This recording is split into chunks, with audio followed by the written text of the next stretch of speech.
కోసం ప్రాణాలు అర్పించడం ఆ సినిమాలో కనిపిస్తుంది. కానీ చిత్తూరు జిల్లాలో ఇలాంటి ఆచార సంప్రదాయం గత కొన్నేళ్లుగా సాగుతోంది.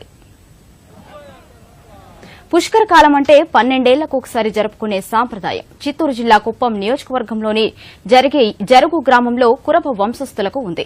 రోజంతా ఉపవాస దీక్ష ఉండి దీక్షభూని నిష్ఠాపరులైన భక్తులు తమ నెత్తిన కొబ్బరికాయలు పగలగొట్టించుకోవడం ఆనవాయితీగా వస్తోంది.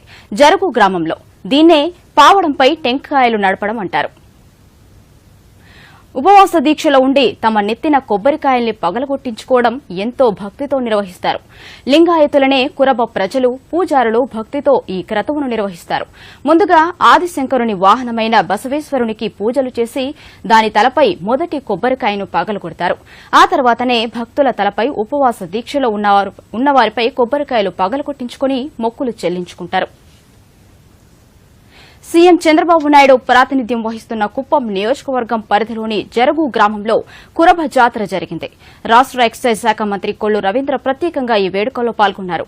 జరుగు గ్రామంలో కొలువైన కోడెళ్ల రాయస్వామి వారి బ్రహ్మోత్సవాల్లో భాగంగా ఈ కార్యక్రమం నిర్వహించారు. బ్రహ్మోత్సవాలు ప్రతి ఏటా వచ్చినా ఈ విధంగా తలపై కొబ్బరికాయలు పగలగొట్టించుకునే కార్యక్రమం కేవలం 12 ఏళ్లకోసారి నిర్వహించడం సాంప్రదాయంగా వస్తోందని తరతరాలుగా ఈ కార్యక్రమాన్ని నిర్వహిస్తామంటున్నారు గ్రామస్తులు.